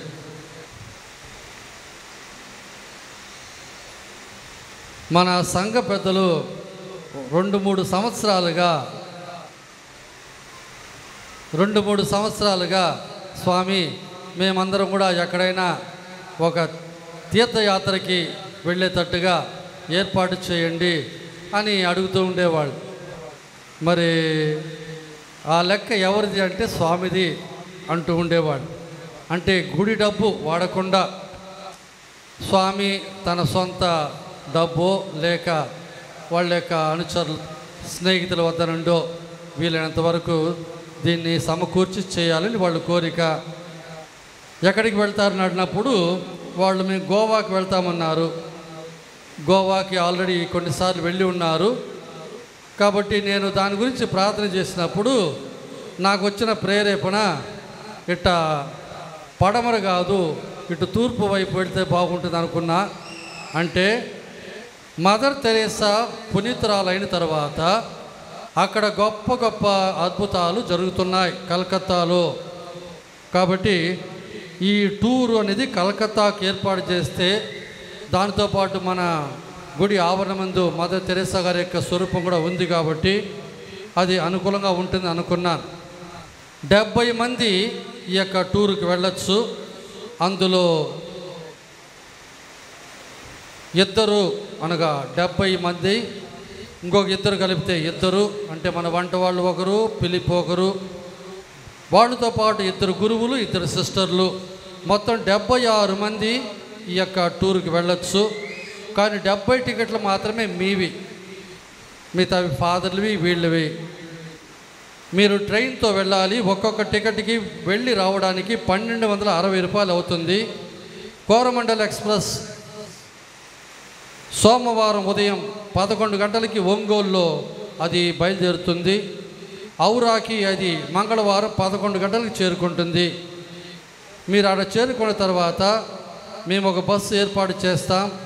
మీరు ట్రైన్లోంచి దిగిన తర్వాత ఆ బస్సులో ఎక్కితే మీరు వెళ్ళాల్సిన స్థలానికి తీసుకొని వెళ్ళి అచ్చట మీరు స్నానం చేసుకొని భోజనం చేయడానికి ఏర్పాట్లు. భోజనాలన్నీ కూడా మీవే. స్నానం చేయడానికి ఉండడానికి స్థలం మాత్రం స్వామి ఏర్పాటు చేస్తాం. 4 గంటలకి అందరూ రెడీ అయితే మదర్ తెరేసా గారి యొక్క సమాధి వద్దకు వెళ్తారు. ఆడికి వెళ్ళిన తర్వాత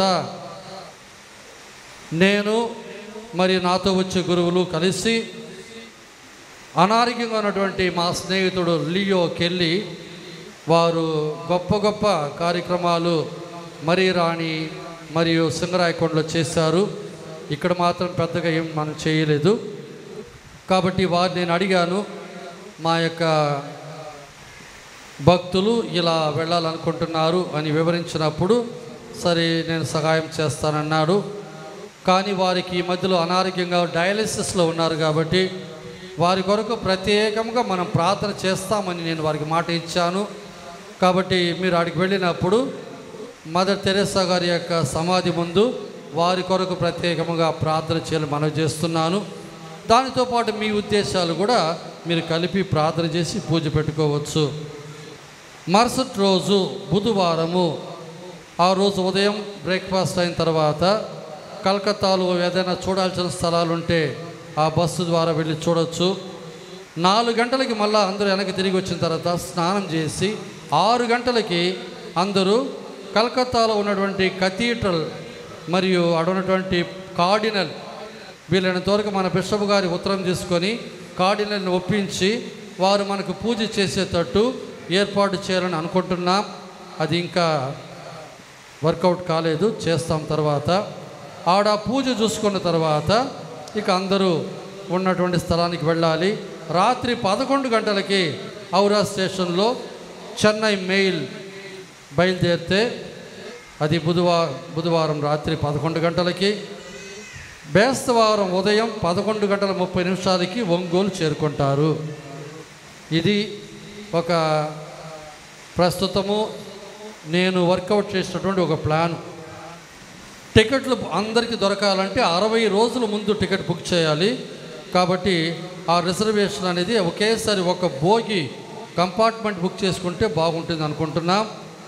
ఇందులో ఎవరైతే స్త్రీలు 58 వయసుకి ఎక్కువ, పురుషులు 60 వయసుకి ఎక్కువ ఉన్నటువంటి వాళ్ళకి కన్సెషన్ ఉన్నది. కాబట్టి ఆ కన్సెషన్లో మిగిలే డబ్బులను ఇంకా ఎవరైనా ఎక్కువగా వచ్చే వాళ్ళకి మనం వాడుకోవచ్చు. ఒక్కొక్క కుటుంబానికి ఒక టికెటు. వాళ్ళు పెళ్లి చేసుకొని తల్లిదండ్రులతో అందరూ ఉన్నా కూడా సరే, ఒక్కొక్క ఇంటికి ఒక కుటుంబానికి ఒక టికెట్ మాత్రమే స్వామి తరపున. పిల్లలు ఎవరికి అనుమతి లేదు. 18 వయసు 18 దాటినటువంటి వాళ్ళకి మాత్రమే అనుమతి. ఎవరైతే మొట్టమొదటిగా పేర్లు ఇస్తారో వాళ్ళ పేర్లు రాసుకుంటాం. లాస్ట్ మినిట్లో లేటుగా వస్తే కుదరదు. ఈ 70 టికెట్లు మొట్టమొదటి వచ్చే వాళ్ళకి మాత్రమే. కానీ మీరు ఖచ్చితంగా ఈ ప్రయాణంలో పాలుపంచుకుంటారు అని నమ్మకం మాకు కలిగజేయడానికి ప్రతి ఒక్కరు కూడా 1000 రూపాయలు ఇచ్చి ఈ టికెట్టు అనగా మీ పేరు నమోదు చేసుకోవాలి. ఈ 1000 రూపాయలు మీరు ట్రైన్ బయలుదేరిన తర్వాత మళ్ళీ మీకు తిప్పిచ్చేస్తాం. మేము టికెట్ బుక్ చేసి లాస్ట్ మినిట్లో మీరు ఎగ్గొడితే మాకు అది నష్టం కదా. కాబట్టి ఈ 1000 రూపాయలు మళ్ళీ మీకు తిరిగి వస్తాయి. ఒక కుటుంబం నుంచి ఇద్దరుగానే రావాలనుకుంటే రెండో టికెట్ మీరు మీ సొంతంగా కొనుక్కోవాలి. దాని మాకు లెక్కే లేదు. దీన్ని అరేంజ్ చేయడానికి ఒక కమిటీ ఏర్పాటు చేస్తున్నాం, టూర్ కమిటీ అని. బైరం రమేష్, హరిబాబు, ఆనందరావు మాస్టర్, బాలశౌరి మాస్టర్ ఇందులో ముందుండి ఈ యొక్క ప్రధానమైనటువంటి వర్కులన్నీ చేయాలని, ముఖ్యంగా బుకింగ్ చేసుకోవటం, డబ్బులు కలెక్ట్ చేసుకోవటం, పేర్లు రాసుకోవటం, ఇవన్నీ చేయాలని మనం చేస్తున్నాం. గుర్తుపెట్టుకోండి, మొట్టమొదట పేరు ఇచ్చేవాళ్ళే లెక్క. లాస్ట్ మినిట్లో వస్తే ఇక మీరు మీ సొంతంగా రావాల్సిందే. ఆ డబ్బులు ఇచ్చేటప్పుడు వాళ్ళు రిసిప్ట్ ఇవ్వాలి. ఆ రిసిప్ట్కి నెంబర్ ఉంటుంది కాబట్టి ఆ నెంబర్ బట్టి ప్రయారిటీ ఎవరు ముందు ఇచ్చారో తెలుసుకుంటాం. వెళ్ళే రోజు ఫిబ్రవరి 23వ తారీఖు సోమవారం 2026 సంవత్సరం. తిరిగి వచ్చేది 26వ తారీఖు అనగా బేస్తవారం, అనగా శుక్రవారానికి ముందుగా. ఇది పాస్కా కాలపు మొదటి వారంలో ఉంటుంది. ఈ సంవత్సరం అంటే 2026 సంవత్సరం పాస్కా కాలం అనేది, పాస్కాయత్త కాలం అనేది అంటే తపస్సు కాలం అనేది 18వ తారీఖు విభూతి బుధవారంతో ప్రారంభమవుతుంది. కాబట్టి విభూతి బుధవారం అయిన తర్వాత వచ్చే మొట్టమొదటి సోమవారం ఈ కార్యక్రమాన్ని ఏర్పాటు చేసుకుంటాం. మరి ఇలా వెళ్ళేటప్పుడు అన్నాలు ఖర్చు అంతా కూడా మీదే. మీరు బిర్యానీ తింటారు, పచ్చడి మెతుకులు తింటారు, నాకు తెలియదు. అన్నం ఖర్చులు మొత్తం కూడా మీవే. కానీ కాఫీ, టీ కోసం, స్నాక్స్ కోసం 240 రూపాయలు ప్రతి ఒక్కరికి మేము ఇస్తాం. అంటే ఒక్కొక్క వ్యక్తికి 1500 రూపాయలు మా తరపున, లియో గారి తరపున ఇవ్వగలుగుతాం. మీరు 14 గ్రూపులుగా మీరు తయారు చేసుకోవాలి. ఒక్కొక్క గ్రూపుకి 5 మంది ఉండాలి. 5 మందికి ఒక లీడర్ ఉండాలి. ఆ లీడరే 5 మందికి అన్ని విధాలుగా బాధ్యత, బరువు వహించాలా.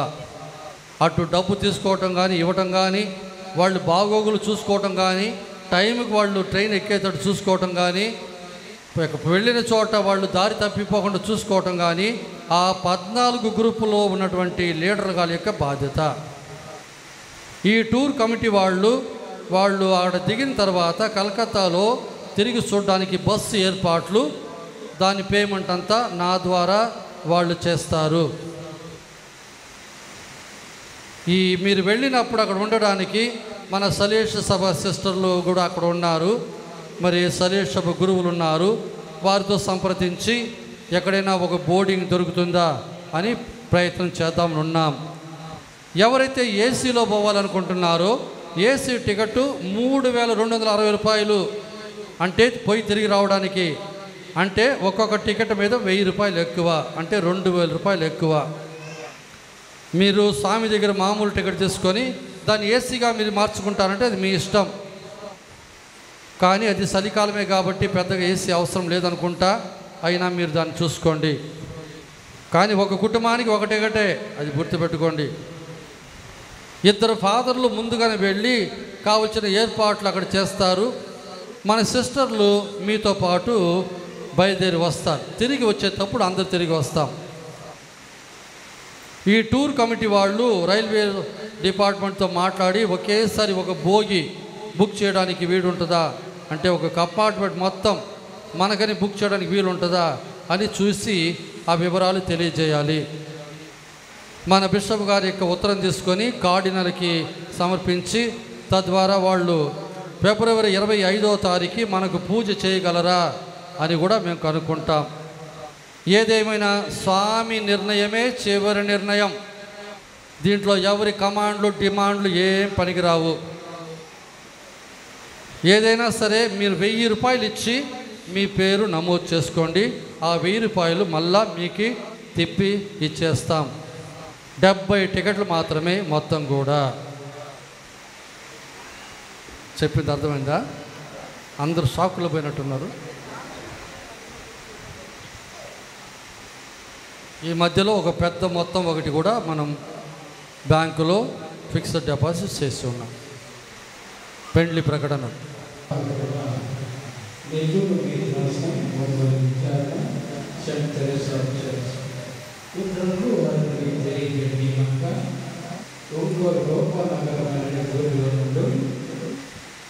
కన్నా అంతోని శబరిరాజు రూత్ సరస్వతి గారి కుమారుడైన చిరంజీవి కన్నా గుణ సిద్ధార్థకు ఒంగోలు భాగ్యరావుడు మాతృడి కొండయ్య జయలక్ష్మి గారి కుమార్తె అయిన చిరంజీవి సౌభాగ్యవతి మాతృడి సౌమ్యకు దేవుని అనుగ్రహం వలన జ్ఞాన వివాహం జరగబోతున్నది కనుక రక్త సంబంధమైన వీయ సంబంధమైన జ్ఞాన సంబంధమైన ఇంకా ఏ ఇతరులైన విఘ్నములు ఏవైనా ఉన్నట్లు తెలిసిన వెంటనే విచారణకు తెలియపరచవలసిందిగా కోరుచున్నాము. ఇది మొదటి ప్రకటన. మరి యొక్క ప్రకటన నెల్లూరు వేదరాశనం ఒంగోలు విచారణ సెయింట్ తెరేసా చర్చ్. ఇక్కడ నుండి వారు తెలియజేయగా కాలం చేయడంలో ఉన్న తక్కువపాడు అనే ఊరిలో నుండి యెషయా నవనీతమ్మ గారుల కుమారుడైన విజయ కుమారులకు ఒంగోలు అనే ఊరిలో నుండి స్వర్ణ బాలస్వామి ఫ్రాన్సిస్ గారుల కుమార్తె అయిన స్వర్ణ తెరేసాకు దేవుని అనుగ్రహం వలన జ్ఞాన వివాహం జరగబోతున్నది కనుక రక్త సంబంధమైన వీయ సంబంధమైన జ్ఞాన సంబంధమైన ఇంకా ఏ ఇతరులైన విఘ్నం ఏవైనా ఉన్నట్లు తెలిసిన వెంటనే విచారణకు తెలియపరచవలసిందిగా కోరుచున్నాము. ఇది మొదటి ప్రకటన.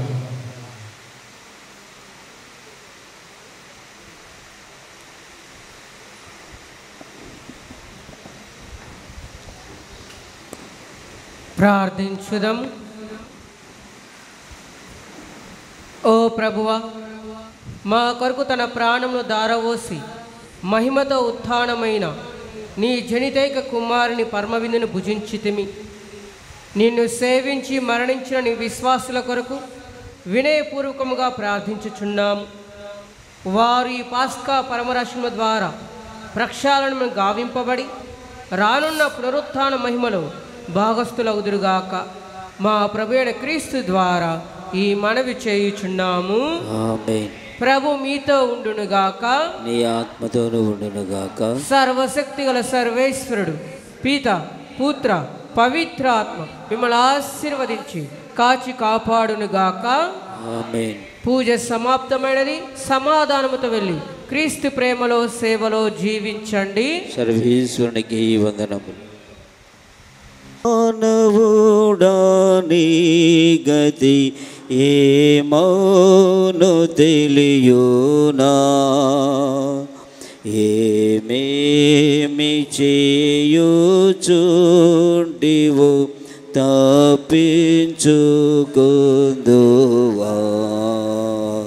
ఓ మానవుడా నీ గతి ఏమౌను తెలియునా ఏమేమి చేయుదును